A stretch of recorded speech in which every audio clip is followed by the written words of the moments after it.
Oh my god.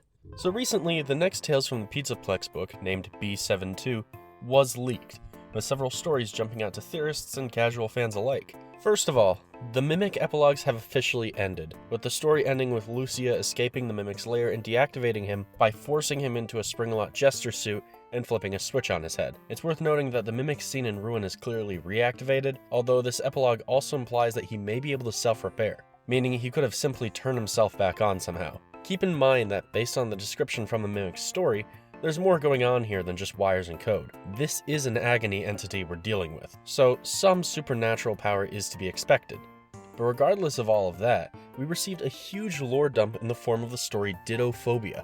And this lore dump, well, let me put it this way. It manages to tie Five Nights at Freddy's 4, Sister Location, and Freddy Fazbear's Pizzeria Simulator into one package in a way that actually makes sense. It's like Scott Cawthon decided to stop messing around and actually gave us a story that fixes things and solves mysteries. It's as close to clarification as we've gotten in the series. So let me explain it to you based on the recollections of figureheads like Entom, who remains one of the frontrunners for FNaF book information. Remember that this book is technically not supposed to be out yet, meaning I haven't been able to purchase and double check my sources yet. Essentially, viewer be warned, I'm going in head first. The story surrounds the character of Rory. Rory is a child who has been dealing with nightmares, specifically nightmares of different animatronics approaching him in his bedroom.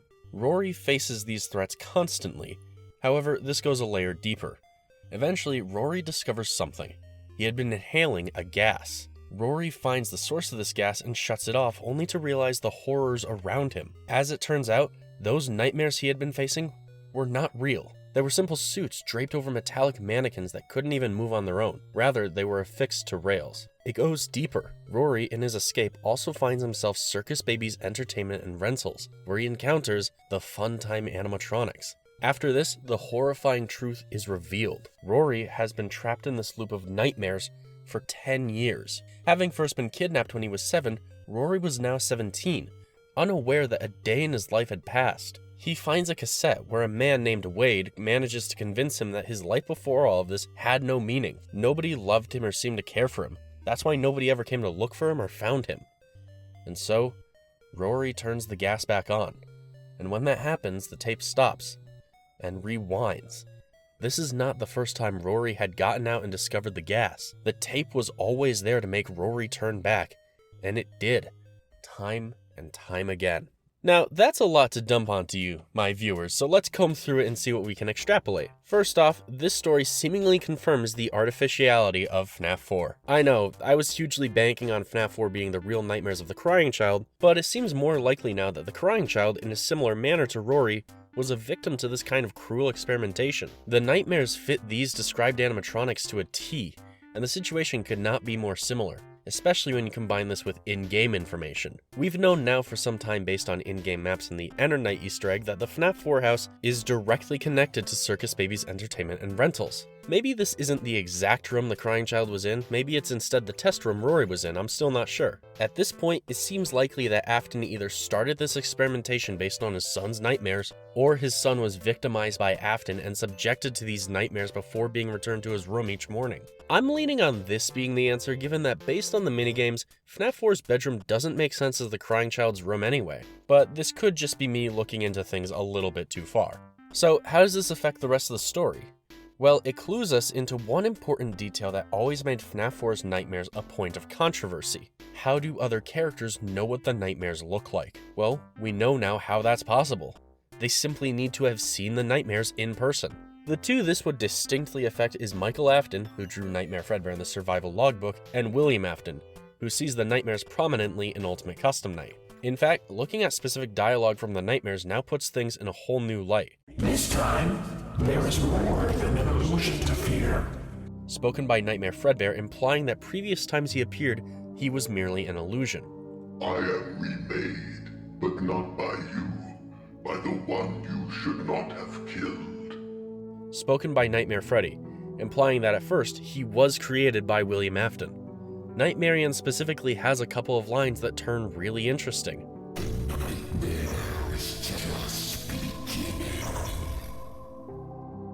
Let's taste death again and again.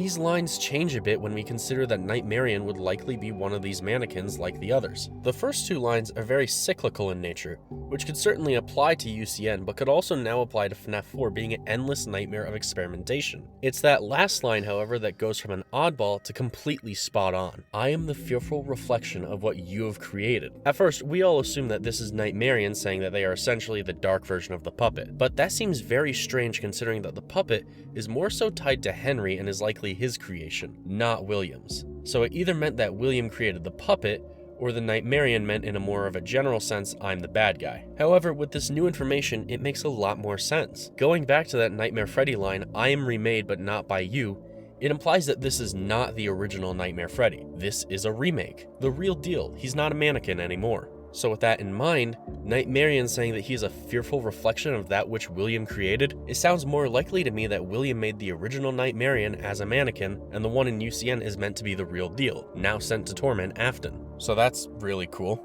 As for Michael, this actually says a lot about him as well. Notably, if we still believe in the survival logbook, then Michael was likely also subjected to these experiments by his father. These nightmares he had been having were because of these experiments. At some point though, he must have either escaped or been let go, potentially because he is Afton's son. This has next to no evidence, but it does make for a convenient answer as to why Michael is able to draw Nightmare Fredbear without actually being the child we play as in FNAF 4. So that's William and Michael, but what about Pizza Simulator?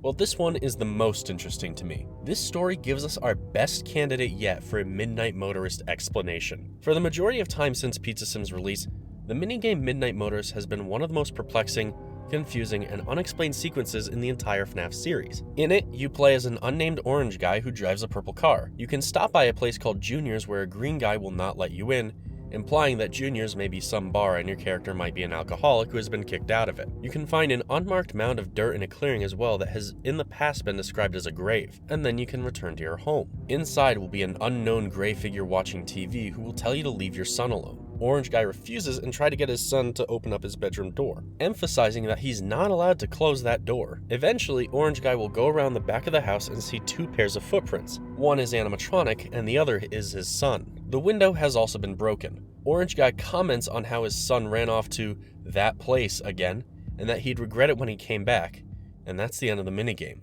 Some people, myself included, believe that Dittophobia actually clues us in onto this story. For years, the debate has been about who this family actually is and what animatronic came to the son's window. Now it seems we have an idea.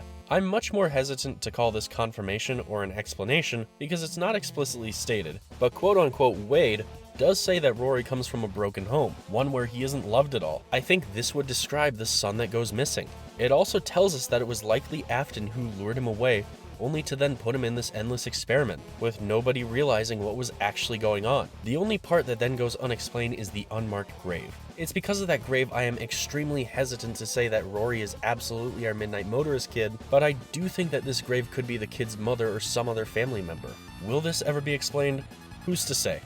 I never thought we'd have such a concrete explanation for FNAF 4 after all these years, so fingers crossed. And with that, I want to point out something that I personally noticed in regards to the overall feeling of this revelation. That being that it feels like this is Scott's way of telling us that we should have caught on sooner. This story basically outright tells us what FNAF 4 is, and yet so much of the evidence dates back to not only before Help Wanted, but even in Sister Location, the very next title after FNAF 4. This story feels like a wake-up call, and if you ask me, one that's long overdue. However, I still have more to say on how this story relates to the modern FNAF story. To me, this story sounds very similar to another Tales story we've already heard, that being Help Wanted. In this story, Steve Snodgrass is a game designer who Fazant causes to hallucinate nightmarish monsters which serve as the inspiration for the games he was making for them. The stories even have similar endings, with a voice from a mechanical device telling the main character about how much better the hallucinations are than reality, and the main character each time agreeing. In Steve's case, he turns the hallucinations back on and then is immediately killed, while for Rory, the experiment continues as it ever did. I'm not sure what the connection between these two stories is other than them hitting very similar beats towards their endings, but I do think that both stories are trying to tell us something about Security Breach. I want to be cautious because I personally don't believe illusion discs currently exist in the games, but hallucinogenic gas, that's definitely more likely. Anytime you see gas bursting from a pipe or rising from somewhere now, there's now a chance that it could be that same gas. A good chance? Not at all, but I would consider it worth looking for, especially in regards to the Burn Trap ending, where, what do you know, gas emanates from Burn Trap's charging pod when he awakens, the only time in the game that happens. Is it then possible that Burn Trap's appearance in that ending is the result of Gregory inhaling fear gas and seeing the mimic as Burn Trap? Maybe. The other big thing I want to explore is how each story features these mannequin or plain machines that become scary monsters. I will admit that this is very similar to how the Twisted ones work, but I will emphasize that it's not exactly how they work, and I do feel there is an effort here to distinguish them. For starters, these mannequins still have to wear these costumes in order to appear as the nightmares, as opposed to the Twisted ones where the mannequins themselves are plain-looking animatronics that then use illusion discs to appear monstrous. Secondly, is that fear gas and illusion discs don't seem to have the same effect. Illusion discs disguise whatever is using them, while fear gas warps one victim's mind. There's just enough here that makes me think Scott went out of his way to detach the Twisted ones while also making it clear that the nightmares are a very similar concept. Now for my crackpot theory. This one is admittedly a long shot, but something I think people might agree with me on. It's specified in Dittophobia that these mannequins are on rails and can't move on their own. On rails implies they have wheels. What are robots we've seen that look like mannequins on wheels? The staff bots. These robots have been integrally tied to the nightmares since Security Breach's launch. I pointed out in my last video that I didn't think that Nightmarian had anything to do with Security Breach's actual plot, and I do still very much agree with that sentiment, but I do think I could have looked closer into it. The Nightmare staff bots? The ones that make Nightmarian's jump scare noise when you're killed by them? Well, what if those staff bots are the very same mannequins from this story? That would explain the jump scare noise, their simple designs, why their chests say "in your dreams," because they would have originated as these nightmares. They're being reused in Security Breach. Most of them were reprogrammed into the normal staff bots we know and love, but the others were taken and collected by Vanny, who then simply reactivated some very old programming. Admittedly, this is a long shot and I expect that this theory is wrong, but I do think that it's one of many possible solutions to some of the more unexplained elements of the series. Regardless of if you believe me or not, I want to just say I absolutely love everything Dittophobia brings to the table. It's a breath of fresh air and has given theorists plenty to talk about. Until next time, I'm DMuted. Be sure to subscribe, and peace.